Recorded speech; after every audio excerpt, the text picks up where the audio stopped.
He's getting himself sick. Okay. This month, we're going to talk about an interesting program that I think a lot of hams that are setting up their new antennas would like to know. How are they getting out? Who's hearing them? So with this introduction, I'm going to go ahead and just introduce Mark Kleine, our Oklahoma section manager, who's going to do this morning's program on Whisper.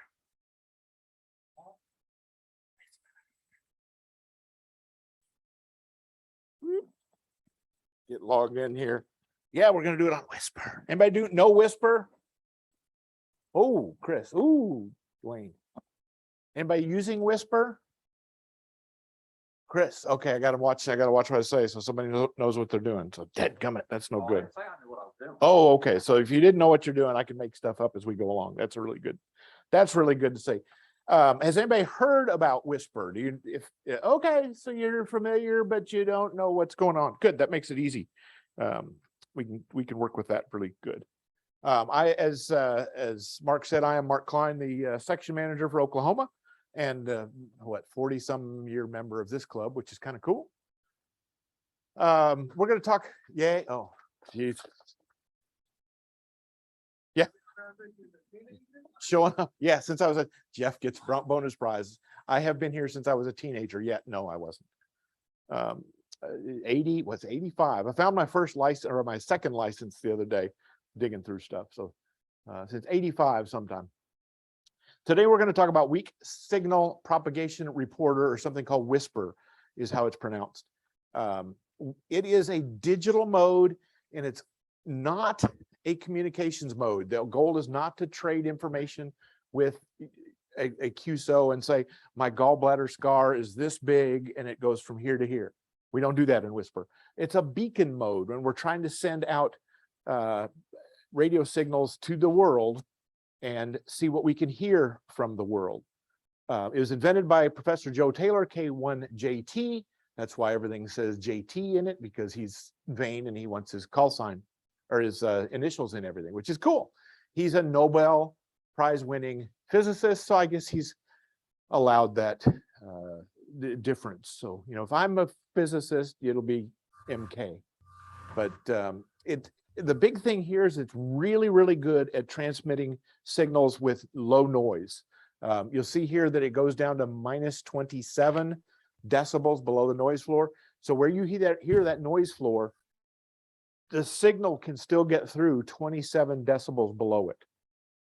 They now have stuff that they're looking at that will go 32 decibels below that noise flow. Yeah, oh, Jesus, right. It's amazing what can happen. I think Mark made a test FT8 conference, or a check QSO the other day, get the right word. An FT8 QSO the other day was -20, -23. He was hearing a guy that came in and actually made a connection on FT8. So this digital stuff is really, really good at weak signals, getting stuff everywhere and making it happen. Transmission and reception modes on this this platform are mostly automatic. It is truly the thing that you can set it and forget it. If you've all watched the infomercial, I have remote systems that are powered by, I think I had one in the pocket, a little tiny battery that you can just plug the battery into the device and it'll run for 2 or 3 days and you don't touch the thing. So transmission is you set it and forget it, and the reception is set it and forget it. So if you're receiving signals, you can leave that running 24 hours a day, and it pops up, as it shows there, pops up the real-time answers on the internet. So weak signals, transmissions, you really typically set up as a transmitter or a receiver. You typically don't do both. It's not like I send a transmission to Bing and Bing responds to me. If I send a transmission, Bing will receive it and his system will upload it to the internet so we can both look at it later.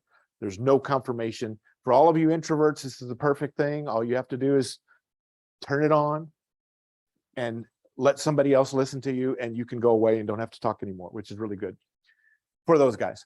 What's it good for? Big thing is HF propagation. If you're learning how HF propagates, I've done this 40 years, as we talked about earlier.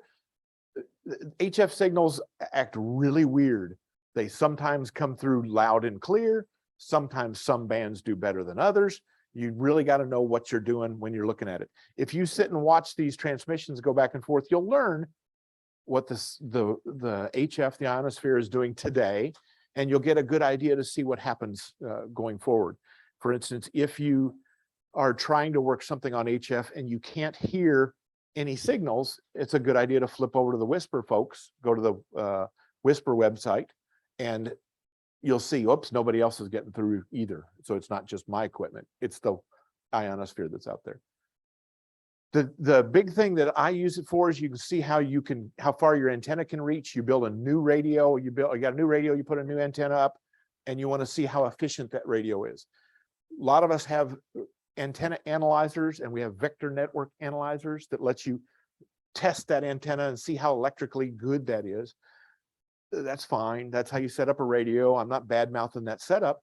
You then have to learn how efficient that radio is. Ed Hatch is fond of saying SWR is not the only thing. His dummy load tests at 1-to-1 SWR, but it never leaves the house. So it's not very efficient transmitter. So if you've got an antenna that tests okay on one of those devices, it may or may not put signal out in the air.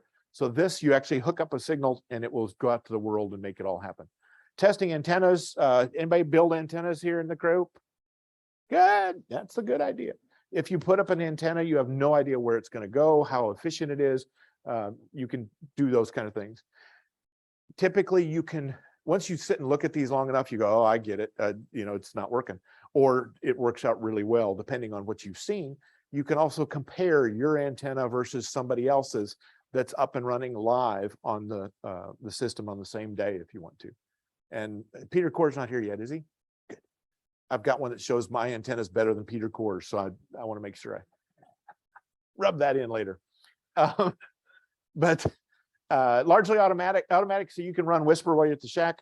I typically will put it on an antenna, go to work, come back 2 days later, watch it from the internet, and you can see what's happening and see how many signals are getting out. So it allows, for those of us that are not retired and those of us that have a life, you can do something while you're doing those other things, which is kind of fun.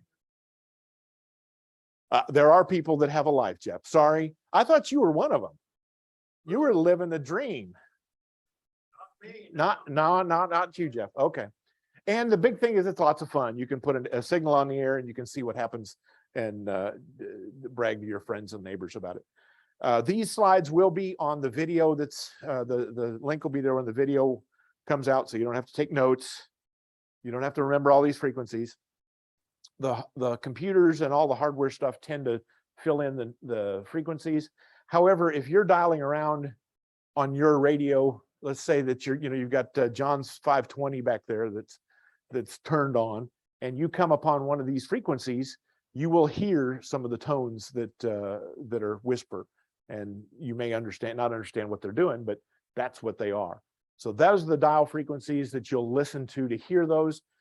Digital modes are always upper sideband, no matter what band we're on. So remember that. I'm not going to say that I had a lot of problems early on remembering that, but it works a lot better if you use upper sideband on everything. The clever thing here is each user selects their own offset frequency. So we have a whole 3 kilohertz bandwidth assigned to us at these frequencies. If I'm running, I can pick my frequency range in that whole list so that I don't step on somebody else. So if I'm at 1200 hertz and Chris is at 1250 and Bill's at 1285, we can all exist in that same piece. If you happen to see that somebody else is transmitting on the same frequency you are, you can move your frequency to make that happen. Questions cost money. There you got on the left side, very bottom. Yep. 10-meter band there. Yep. That's below 10 meters. It could be that could be. It's going to be in the Morse code section of the band. So it may be it will be Digital in the technician portion. part of the QRP CW. The question is 10 meters listed. It shows in below the technician part of the band, and yes, it will be. Yes, it Oh, will it, be. that's not, Yes, it will it's be. in the digital part. Whisper protocols. This one is the eye chart piece, and I put it in here just as one little tiny piece to tell you what Joe is actually doing. Whisper generates and receives signals using structured messages, strong forward error correction, and narrow band FS keying modulation, which it does. It does all that stuff. Let me tell you what the words mean. The structured message means when they send out a message, they structure it so that at 2 seconds past an even minute, it starts transmitting. So if you sit there and you don't hear anything, your transmitter will wait, or your software will wait until the right time to start that. So it's structured because it starts at 2 seconds past that time frame. It knows that at 2 seconds past that time frame, it will start 162 different pulses, and it uses the timing based on that to get the timing correct out of that system. So that's what structured messages mean. Strong forward error correction means that it sends 162 bits of data, and it only needs 50 of those. The 50 bits are what they transmit back and forth: your call sign, your location, and your power level. So the other 162 bits are extras, so that if a packet or if a bit doesn't come through, it's repeated and error corrected as it goes on. So that's how they could get that really low stuff. So let's think that a power pulse hits something and your radio goes and it missed a couple bits. It will pick those up later in that piece. That's the forward error correction. The third part of that is narrow frequency shift keying, FSK. It has 4 different audio tones. The bass tone is at 0, and then the second tone is 1.46 something hertz above it. The next one is 2.52 above, or 2.92 hertz above it.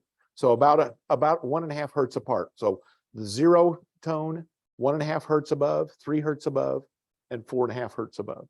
So it takes about 6 hertz, 6 tiny little hertz to make this signal go through the air. So that's how we can have hundreds of these happening in a 3 kilohertz bandpass. So that's all the magic that happens on the electrical side. The principal goal is low signal levels. That's what we all are loving with our FT8s and our digital modes that we're doing now. This is the base of what they were all built on. And again, goes down to about 27 dB below the signal. Whoop.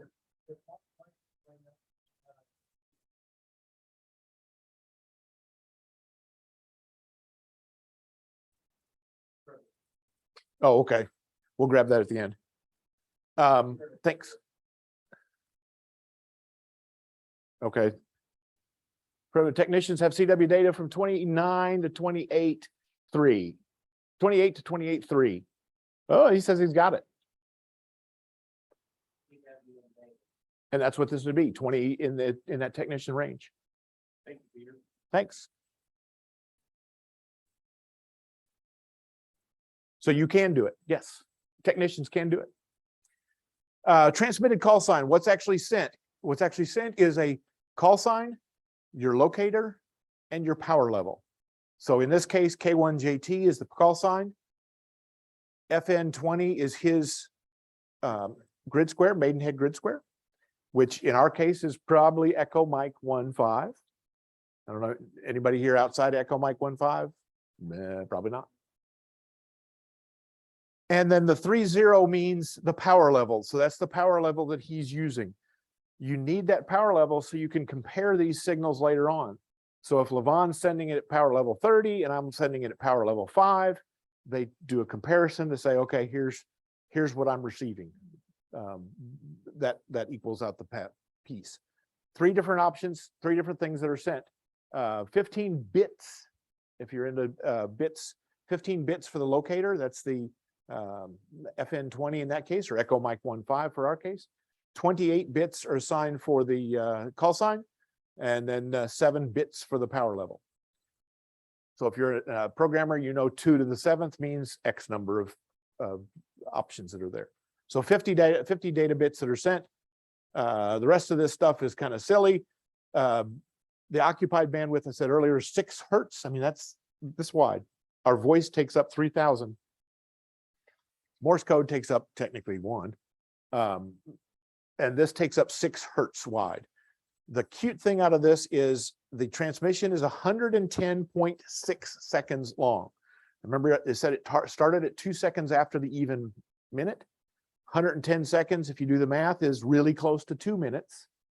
So 2 seconds it starts, 110.6 as it transmits. That gives you 112.6. And then there's a little bit at the end where they kind of process the data. So it gives you about 9.4 seconds to process the data and do the upload. So that continues 24 hours a day. That loop happens. I talked earlier about a 4 hertz. This is a whisper chart, and the big bold one in the little left of center shows you the 4 steps. You see a little stair step in there. There's 4 different pieces. Those are the 4 different tones that are used by whisper. Those 1, 2, 3, 4, 5 different showing paths are 5 different whisper transmissions happening at the same time. So that width, that bandwidth is just really tiny, 6 hertz on each one of those paths is all that's there. So that's how this thing can go below the noise. It knows when it starts and it knows a fixed number of frequencies. There's my story, starts at 2 seconds past the minute. Each transmission takes 110.6.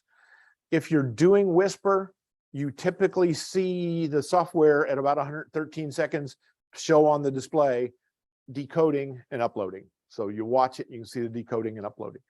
If you jump in the middle of this transmission, you don't get it. You've got to wait and do an entire transmission cycle from start to finish. Let me pull up, see where we're at on the minutes side. I have a transmitter app on my phone where we say start. So there was 2 seconds past the even minute, and it will now go for 120. It will now go for another 110 seconds, and that's the audio that's actually transmitted out of your repeater, your radio at that point. If I hit start now, it does nothing. It says transmit will begin in 99 seconds. So it will sit and wait to start. So jumping in the middle doesn't do any good because we got to know where we're at from the start of this transmission. So 120 seconds is your cycle.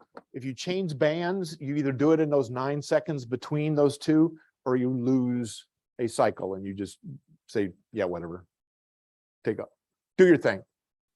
Not a big deal. These are the charts that depends on the software and the hardware that you're using. These are typically the charts that you will see. This is a whisper test that we did at the Red Cross using W6KPR's N-Fed half-wave antenna that he had up for field day. And we ran a couple of cycles just to test that piece out. This in the center, the big black dot in the center, is where we were. That's where the transmitter was. And the different dots around the world are the ones that heard that antenna going plus or minus, probably plus 6 dB down to minus 27 dB in signal. Dwayne's got a N-Fed antenna that he's put together. We'll talk about later. 49-to-1 Ballon that's in there that he's printing and producing and selling. Sold a bunch of them at Ham Holiday. But that little antenna is the same as this one that's there. We went from Alaska, just south of where Phil was last week, to Anchorage area, to Hawaii, to somewhere off here in the Asian Pacific, or down to New Zealand, and all the way up to Europe on that one set of transactions. That was set for 200 milliwatts, 0.2 watts. Levon.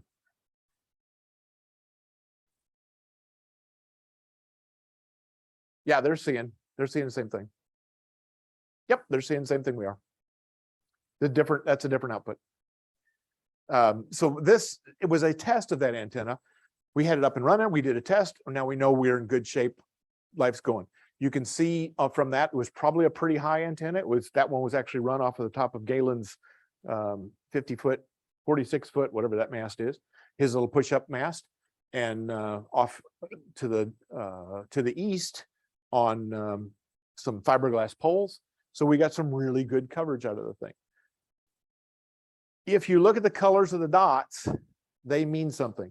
The green is the highest signal level. The dark brown is the lowest signal level. So you can see the stuff in the continental United States is a lot of green. And you can see the stuff in Europe and Pacific is all brown. And that's probably minus 27 to minus 24 dB that they're receiving at. So you can kind of tell signal strength as these go on. A lot of different charts that are available, a lot of different pieces out of the deal. For fun, took the same, during the same field day, we ran the 80-40-20 fan dipole that was on the Red Cross. It was up a little bit higher, cut 420. It was a dipole, it was cut 420 megahertz. So it was tuned. And you can see this pattern is significantly larger. There's the NFED, there's the dipole. This pattern is significantly larger. It was getting out, doing a lot better transmissions to the coast of Africa on the right-hand side, South America, Australia and New Zealand, and even way up top to Europe was handling Europe pretty well. Again, look at the colors. Green means higher signal. Dark brown is lower signals. You can compare this over time to see how your radio is doing. If you get a new antenna, you can check the propagation and make that happen. This one is a 20-meter tuned dipole, 7 foot off the ground. I didn't want to get on a ladder, and I didn't want to really raise my hands too high. So that's where this dipole was set. And I put it between two trees when I got this unit to start with. This one shows, this is continental United States, and you can see the farthest east it went is Newfoundland. The farthest west it went was the West Coast. Farthest south is, looks like Gary Skaggs' house down there in South Texas, or probably Dave Woolweaver's is the right answer. But this one is really at a 7 foot level. That's going to be an NVIS. It's going to be near vertical incident antenna. So most of that energy from mine was going up and coming right back in the United States. So this antenna at 7 feet and this antenna at 50 feet were both the same dipole, but you can see the different path because one of them was at 50 feet and one of them was at 7 feet. Same low power, 200 milliwatts on both of them. Yes, good question. Same low power. They and I think I'll see it later, but the 200 milliwatts was probably used because there was an RF transistor that put out 200 milliwatts that was cheap, is my guess why they hit 200 milliwatts. They have mathematically computed that a 200 milliwatt whisper signal will probably be the same as a 30-watt CW signal, which will probably be the same as a 100-watt sideband signal.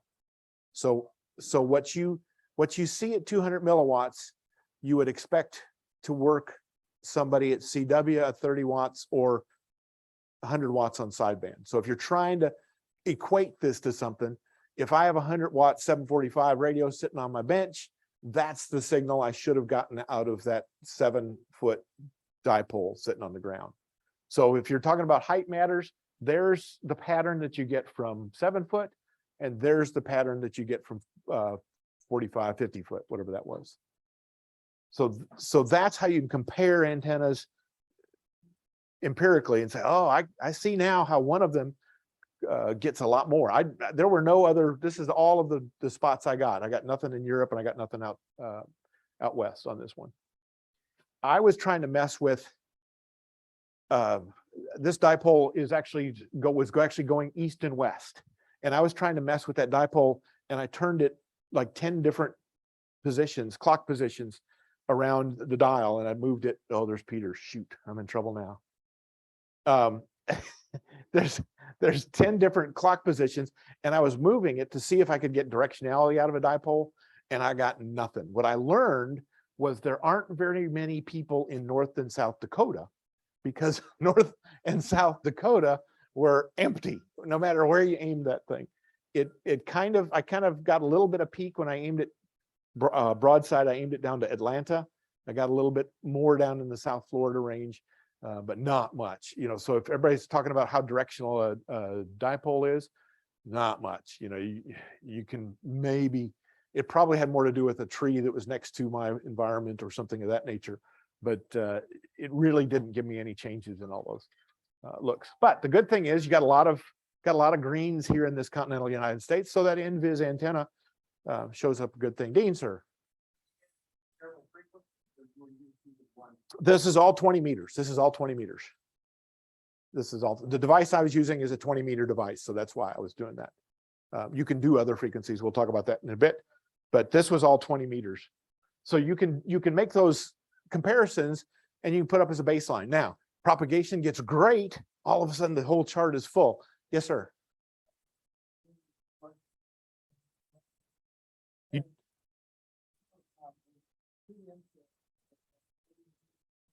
Okay.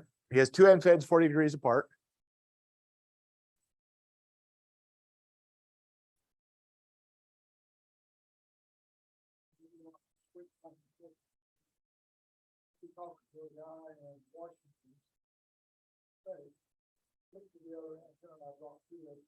He said he's got two different antennas 40 degrees apart on NFEDs, and if he flips back and forth between them, he can see a difference in them. And I'm going to say, right answer, wrong question. You're talking about an NFED antenna, and those are directional, and I'm talking about the dipole, which is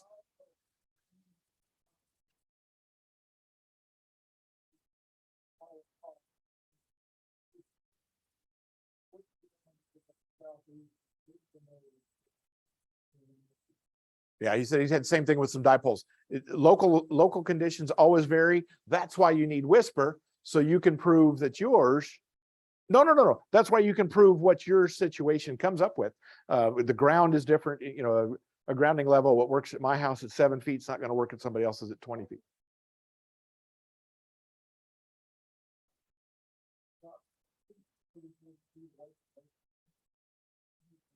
Yeah, he's talking about a signal strength meter at 30, 40 feet. That's a good near field representation. The far field is what we're looking at. It's the stuff that actually goes out and gets used. So yeah, local conditions, and those are really good discussions on why you should do Whisper at your own location. Because what I find what works for me doesn't work for Lee, doesn't work for Bill. It will vary depending on location. You take that same antenna and you go to somebody else's house, it may operate differently. And that's local. A Smith chart on a VNA shows you the impedance of that antenna. It does not show you the efficiency of that antenna. So two different things. So yeah, that's why you got to have both of them. That's what you're chasing. This was 20%. So I operated, we'll talk about it in a bit, but 20% operation for a day, 24 hours. So these were 24 hours. Now this was a long time ago when Whisper wasn't as popular. So now it's way huge. You get a lot more stuff in just a few minutes. And your answer is somewhat depending upon propagation time. It will definitely become variable on propagation at the time. So if your mileage may vary. So if we're having a good propagation day, this situation may hit Europe just wonderfully. That's why you need a baseline. That's why you do these kind of things, is to go, oh, I see what's happening. Here's the propagation.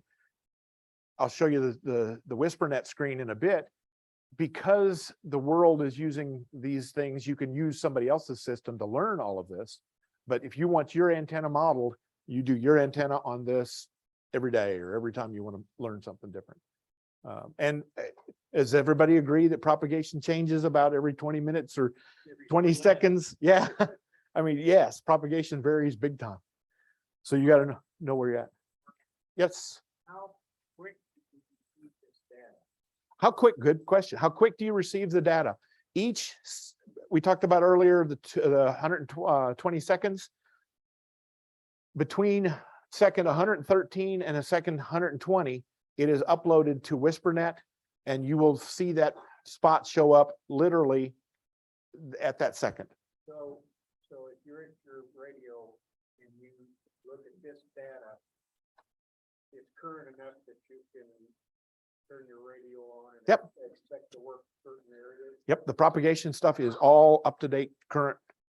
And you can go back in time and look different things, but yes, you can use it for propagation. I've always wondered, how do I know Good where I'm question. going? Good question. If you use this rig, you can see where you're going. If you use the WhisperNet site, you will see where other people are going. And I'll show that here in a second. So good questions. Good questions. Good questions. We said this before. Whisper's receive system uploads to whispernet.org, and I just said that happens instantly. I mean, literally, you can watch the dots show up before the next cycle starts. Whisper is what's called a weak signal. We don't want to really use more than 5 watts to do this. So Harold's not here, is he? No. Turn off the amplifier. There's no wagering. This is not a contest. It's 5 watts or below is where you're supposed to. Can you run it on 100? Yes, I've run it on 100 because I messed up and didn't hit the right buttons. It does affect your results, but yeah, you want to run 5 watts or less is what they're wanting to do. Oh, Ed did a WinLink piece from here to South Texas. What, half watt? What you ended up with? Half a watt on 20 meters from here to South Texas on WinLink. So propagation's there, you can do it, and it works out really well. So 5 watts or less is what you want to run on this thing. Typically, people run 200 milliwatts because that's what the early devices were, and it's a good common denominator on that. And it runs, I mean, it literally run.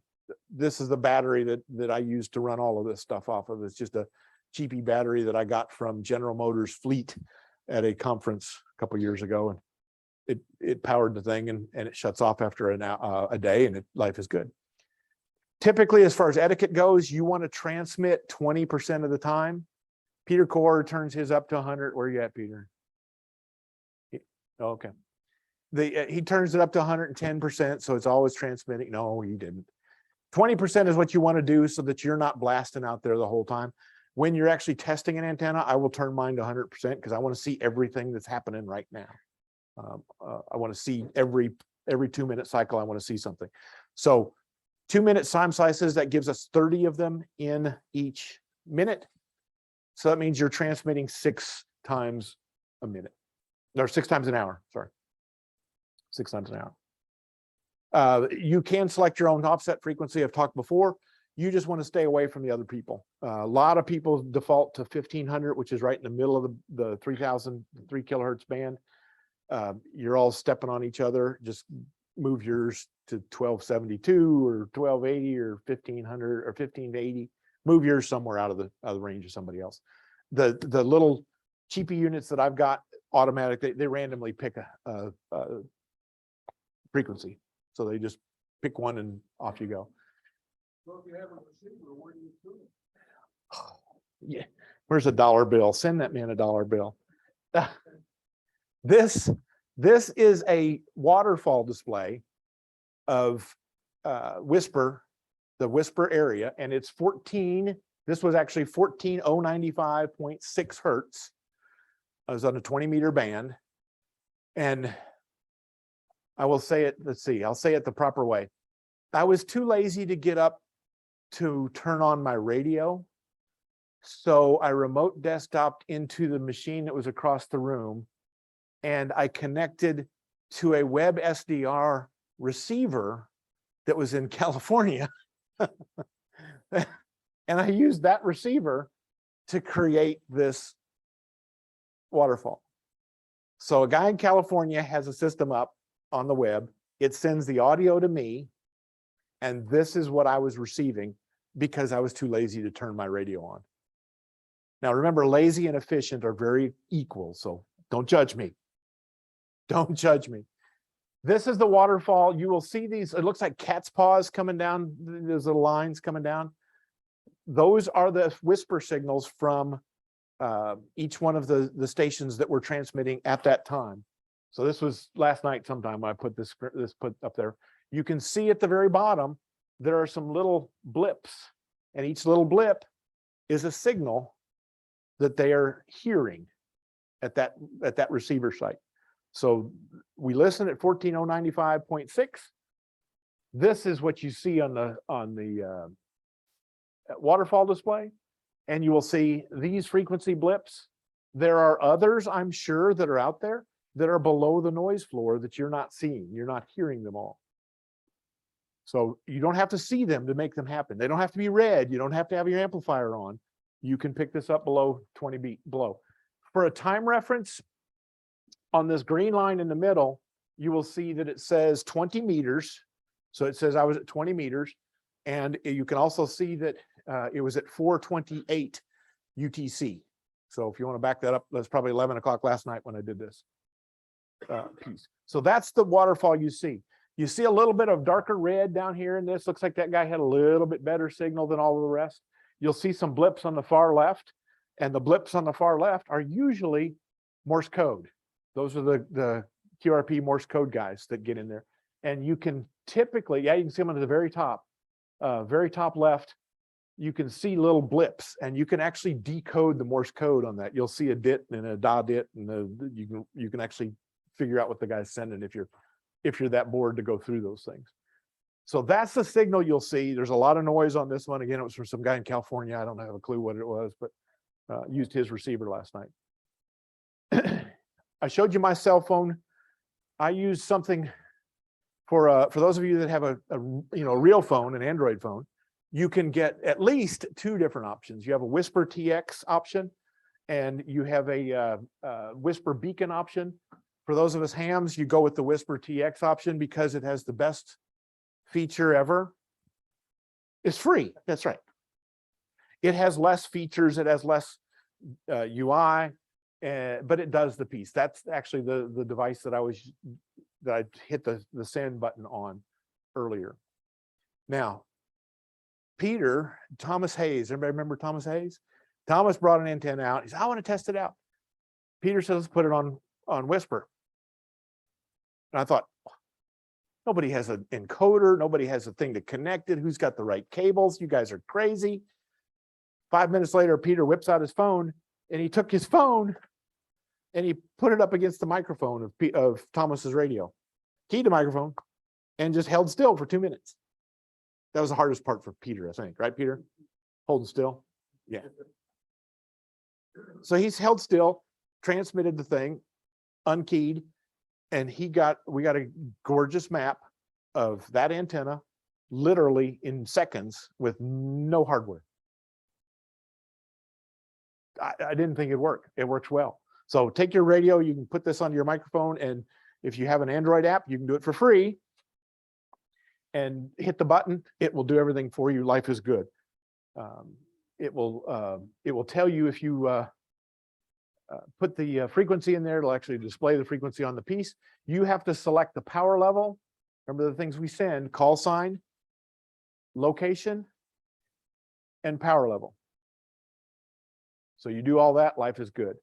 The free one's got, or the one you spend more money for has got more options, and it lets you do once or twice or 20%, all that kind of stuff. Good option, good thing if you got it going. Not gonna cheat the man out of $200.40, but it's well worth the $2.49 if you have one.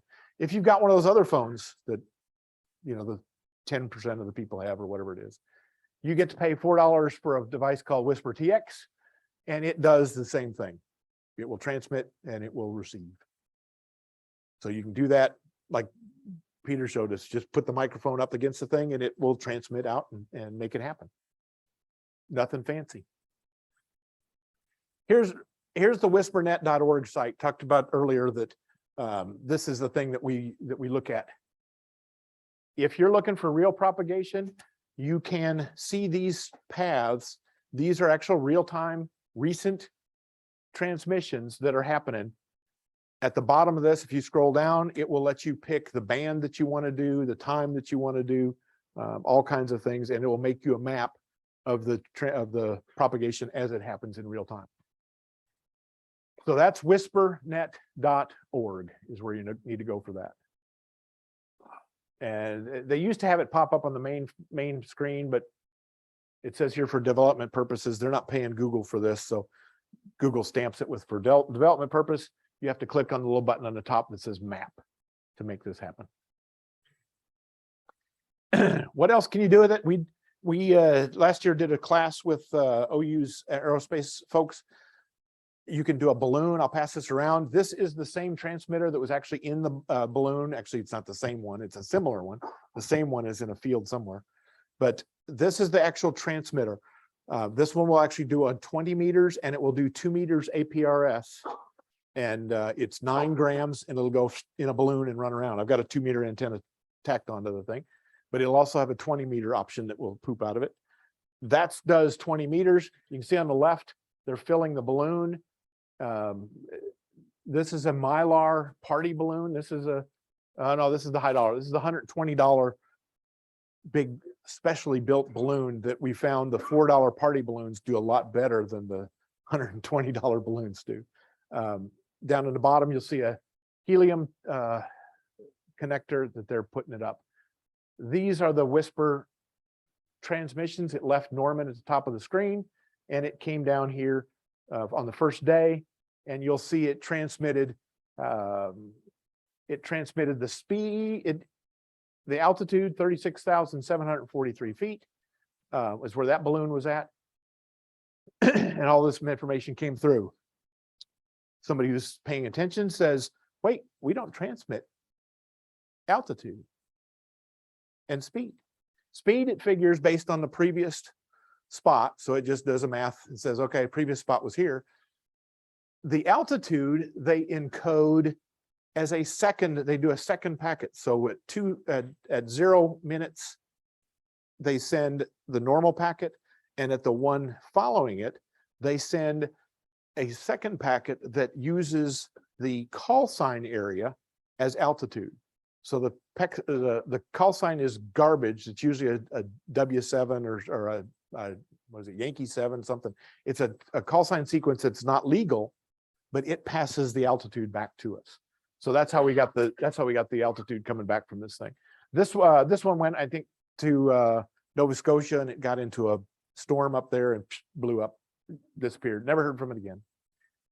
So those balloons work out well. That little transmitter that's going around the room was here in a field on the east side of town, and that's the ground spot. So we did a test from the ground. That's what we heard. Who heard it? So you see somebody out in Hawaii's got a whole bunch of stuff sitting there. Good sequence. If you see the same pattern, nobody's in the Dakotas, nobody's in North Dakota, nobody's in South Dakota. We need to get our friends up there. I think there's 3. Yeah, I think there's 3. 3 hammer operators and 2 of them are Buffalo. So yeah, that's it. So device available on the web or what? It is. I'll show it here. Yep, that little device is available on the web. Whisper, you can do it a bunch of ways. One is you can use your existing radio. How many have a FT8 set up or a JT or a PSK and all that kind of stuff? Yeah. Use your existing radio, use your existing WSJT software. You got to use your accurate clock. If you're a digital guy, you already know that clock accuracy helps.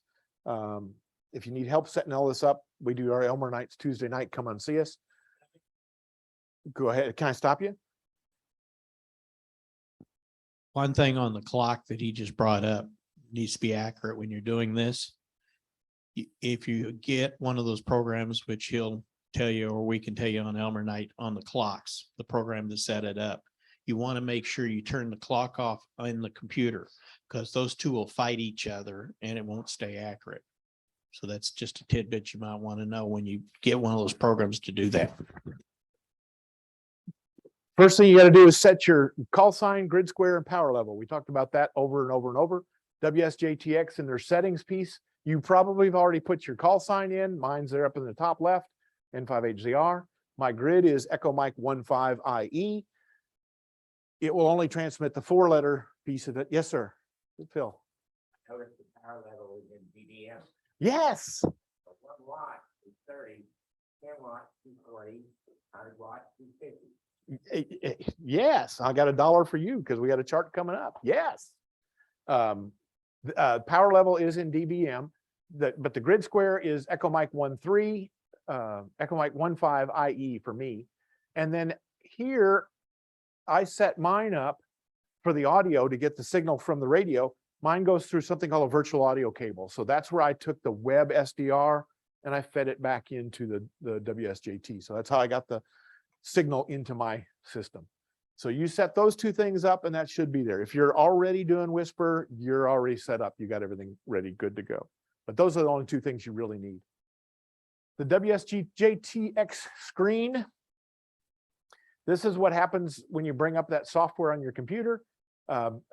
It looks scary, but it's pretty easy. Across the top, you have UTC, which is obviously the time. In this case, it was 04:52 last night.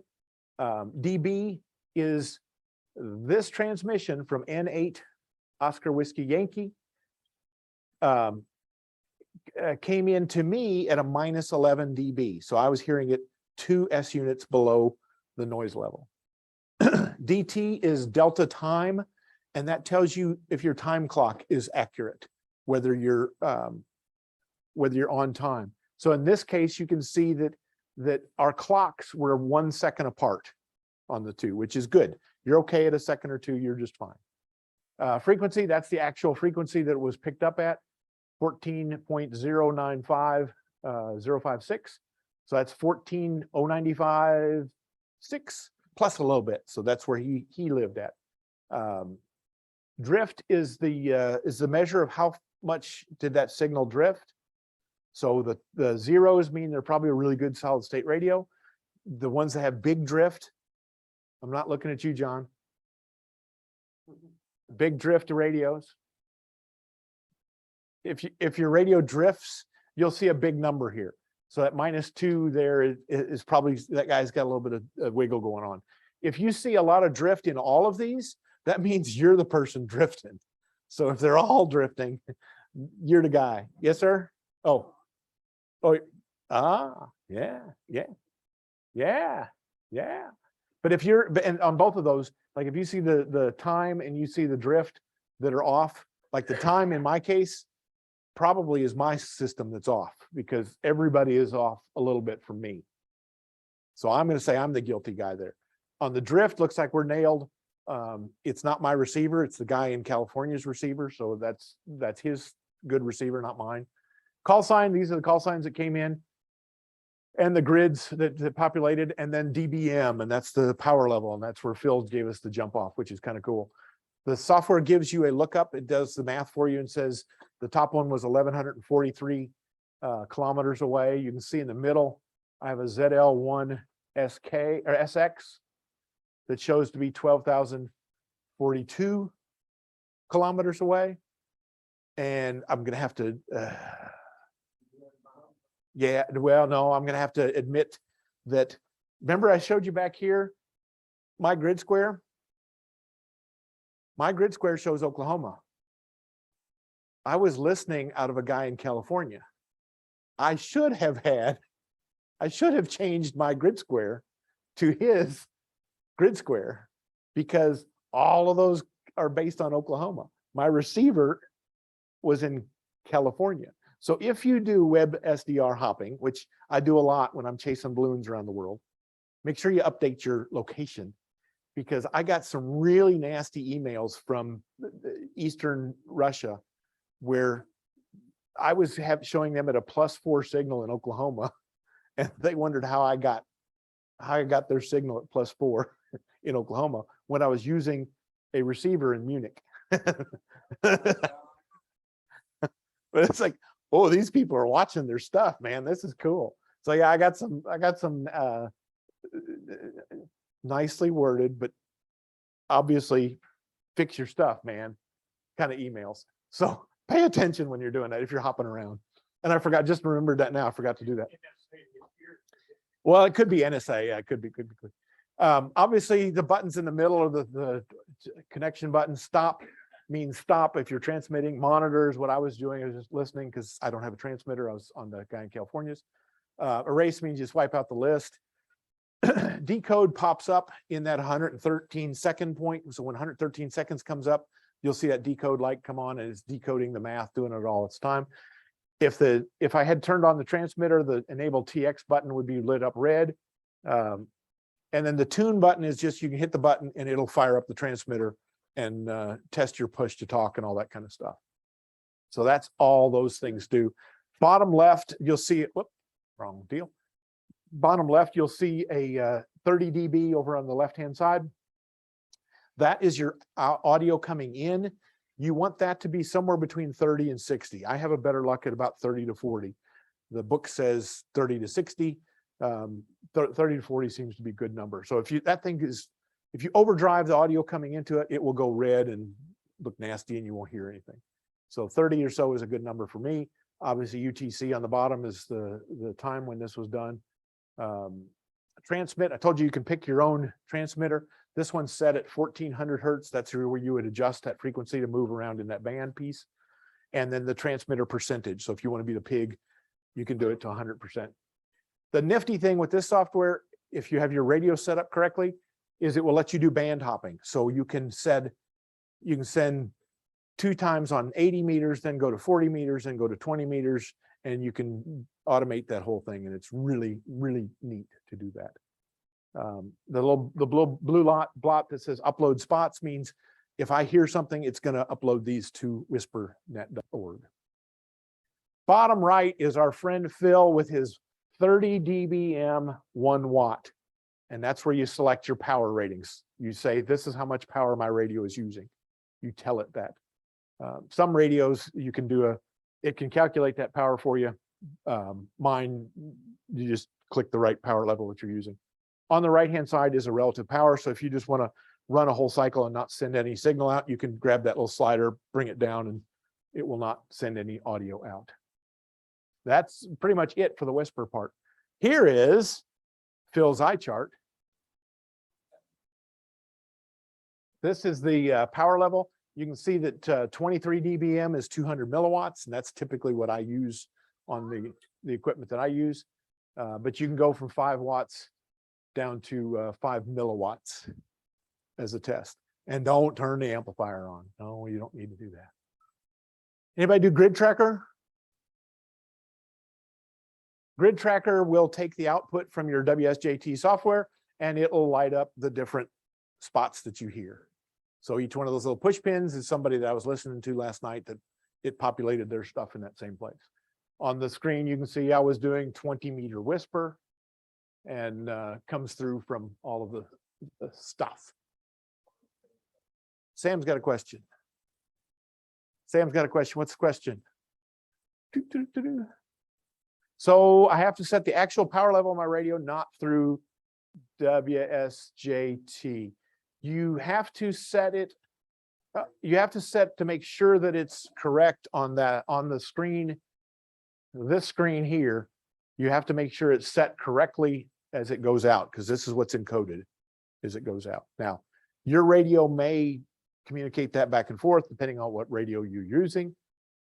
So if your radio power level comes back automatically, you wouldn't have to adjust this, but always a good idea to keep your mind on that. Thank you. Good choice, Sam. Good question. Okay, here's some other stuff. This is the device that went around the room. QRP Labs, solar powered. They put 2 little solar panels on that, goes up in the balloons, and we've had some of them that stayed up for 8-10 months. We got one of them up at 50,000 feet now that's going up past the jet stream, so it's just loafing at 4 or 5 miles an hour. It's just not doing anything. It's above the storm, so it's staying well. It's a device called the Light APRS-W. The -W is whisper. 10 milliwatt output on this device, which when you have a 50,000 foot antenna, it works out pretty nice. This one runs on 20 meters, APRS on 2 meters, 9 grams, and it's about $130, somewhere in that range. This is the little device that I wanted to bring. I couldn't find the dumb thing last night, but this is my little whisper box. It's about 2-inch square. It runs off the little battery. The cute thing here is it has no idea of time. So there's a button, there's a big black button on the top right. You have to hold your finger on that button. And when you let go, it it syncs and says, okay, that's 2 seconds past an even minute. So you have to watch your phone and watch the clock, and 0, 1, 2, you let go. That's how it gets its time sync. This device will run about a day and a half on my little battery that I had in my pocket, and its time is about accurate for a day or two, to about 2 days. After about 3 or 4 days, the time wanders a little bit and it starts getting out of trouble on that piece. So this device, you have to play with it. It's they have their own set of DXplorer tools, which are really cool. This one's right now $120, but it's unobtainium. They're out of stock, can't get them. They have a newer version that is also unobtainium, also $120. This one will do 630 meters up to 6 meters out of the box, where you can do all of those bands with a little pocket-sized device. The same tool sets there. That's the one that we'll see where my antenna smoked Peters, by golly. This is a test from a guy in England. The red is a guy, the red's a guy G8 UDI, and the blue is G3 CWI. That's a measure of how this is over time, and you can see the distance. They can do the average distance. They take the longest 10 spots, and they average those to see what that longest antenna propagation is. And we were talking about, does propagation matter? These antennas were identical, didn't move. And you can see that for 3 days, propagation stayed really well. Then the next couple of days, it went wacky and it came back to propagation normal at the end of that piece. So that's, if you keep running those kind of things on a normal basis, you really get a good handle on how your system's running. This is the one that we ran a test back in, I don't remember when that was, 17, I think, 2017, 2018. Peter and I ran simultaneously. We were both running the same system, had our systems up simultaneously, and we had this graph set to show identical spots. So this is 574 times when Peter and I were both transmitting to the same person at the same time. So propagation out of this, because it's exact same time. You see 574 spots. At the very bottom in small letters, it says 1.4 dB plus. And the plus means my antenna was 1.24 dB better than his antenna. I mean, come on, 1.24, that's a lot, isn't it, Peter? Yeah, no, it's not very much at all. So in theory, our antennas were pretty much identical. What this chart shows on the very left side, there was a -16, which means on one connection, Peter's antenna was 16 dB better than mine. Don't know why. Don't have a clue. We can go check the details and find out. Don't know why. And on the right, you'll see a +12, which means I had one time when my antenna was 12 dB better than his antenna. Now, if you're looking to compare antennas, that's a really good way to go say, okay, let's go look at that one and say, oh, that guy's in Nova Scotia, or oh, that guy turned his power up because he knew Peter was coming. I don't know, whatever story you want to make out of it. But the bell chart that you show here shows a peak right at the 1.24 dB, which is the mathematical mean of that piece.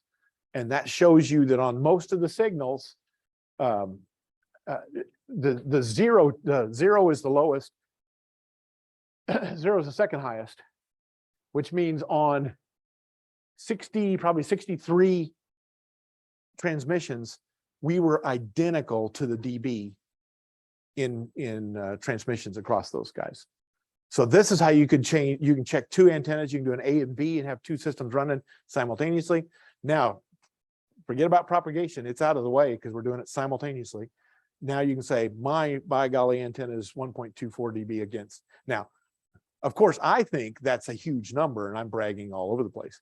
1.2 dB is nothing. You know, that's a leaf that blows in front of an antenna on a daily basis. So, in truth, you remember what we were doing for antennas? I know mine was a 20-meter dipole. Was yours probably? Yours was off-center fed. So there was off-center fed versus a 20-meter dipole. So for those of you that hate dipoles or hate off-center fed dipoles. Ours tested out identical. Now, you could have done that in a lot of ways, but we used the 574 bits from across the world and let them do it. This is something that I actually found just for this, in looking for this presentation. It's something called a Zactec transmitter, and this looks really cool. Where's Dwayne? You're not ordering one already, are you? Not yet. This one looks really cool because it's another little tiny box, but it has a GPS receiver in it, so it automatically figures out the location and it automatically takes care of the timing. So you don't have to push the little button like I did on mine. It takes care of the timing and does that all stuff for it. They have 4 models. One that's model, they call it low, and that's for what was it, 2200 meters and 630 meters. So that's in the 100 kilohertz range. Really, where's Ken Robertson from Shawnee? He needs to be here. So that one does the 2200 and 630 range, really low. Mid goes 160 to 20. Mid plus is 16 to 6. And then they've got one that's 80 to 20. They're just different filters that come out of that same device. It's if you're a hardware guy, there's a 5351 chip that generates RF frequencies, and that's what they use for this thing. It's just how they filter the output. Dino, yes, sir. Oh, he has one. Of course, Dino has one. Tell us about it, sir. Well, you talk about those filters. Each one will do all the things, but they're just talking about the filters that are built in. Put an external filter on, we can have one to That is correct. It is the same internals. It's just the RF filters that come out of the thing. Is it worked? How long have you had it? Dino's had one for, how long have you had it? Oh, he's had one for a year. Well, but why aren't you up here? But this looks really cool. I'm glad to hear that you've had some good output from it, because it does the timing all together. It's basically a second generation. Takes care of the timing, which is a pain in the tuchus. It wasn't bad to start it, but after 2 or 3 days, it ran out of time. It's tough to get the low end. I only have the low end for about a couple of months, but I haven't been able to put it on a long enough antenna to try it out. You got to have a good antenna, and there's not as many people on the low stuff. How do you tune your antenna? This is not an idea to tune the antenna. You would tune the antenna based on your SWR, your VNAs, and your SWR pieces. This shows you the results of your tuning.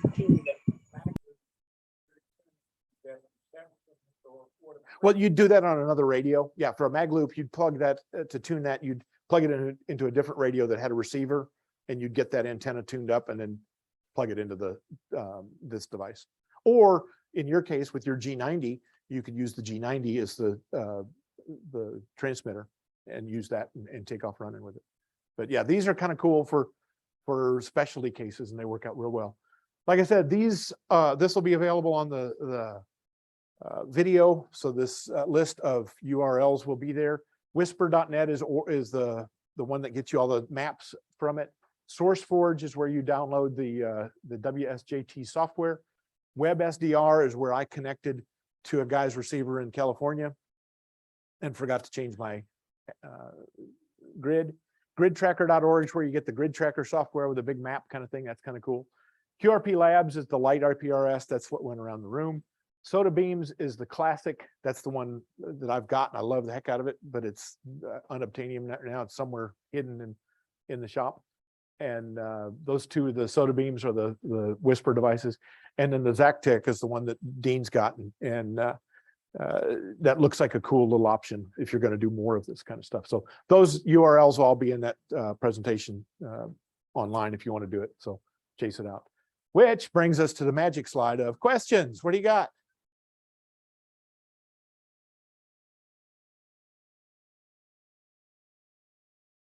Any online questions coming through?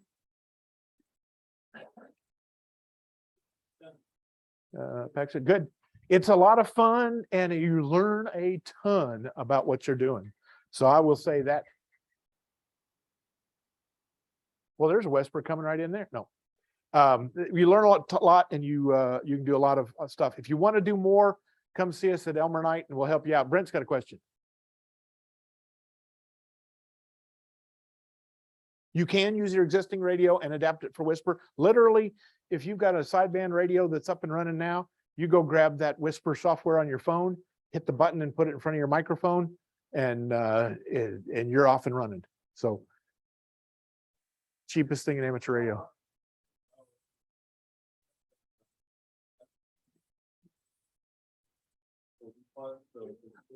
Yeah. Yeah. That full duplex full duplex SDR. Yeah, he's got a full duplex SDR and it'll work. That will work just fine for that. And Peter's statement is put a filter in front of it so you don't put out garbage, but I'm half joking. If you really want to simplify everything, what I've been doing is remember each transmission is exactly the thing it's sending. Call sign, power, mix square. So what I've been doing is that if you put that in the WSJT-X, you can export it as an audio file. And you just save the audio file of your phone. You're going to do that app. oh. All you need is- Oh wait, who's making this hard? Yeah. Wait a minute.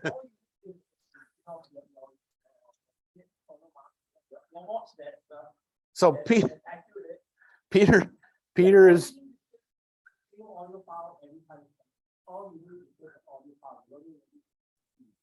Peter is explaining what we call in the IT business a man-in-the-middle replication attack.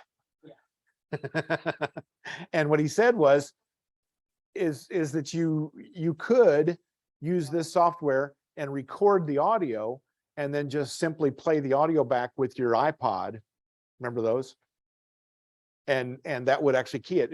Yes, Peter, I bow to your simplification that if I set up my recording studio and I make that recording, you're the man. But yeah, you could put it on a phone or a watch and well, you put the thing off the watch so the watch could do the audio to.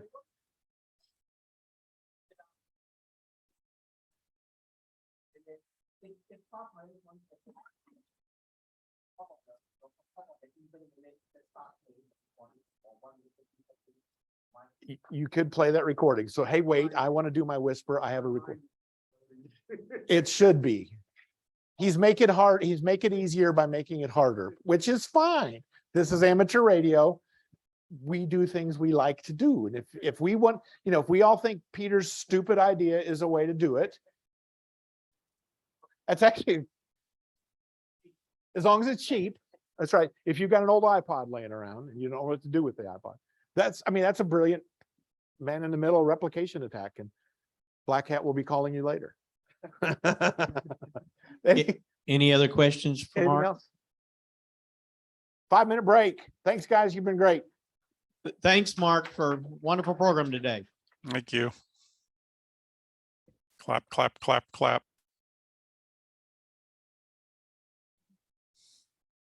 Go ahead and take your quick break and then we'll start the business meeting.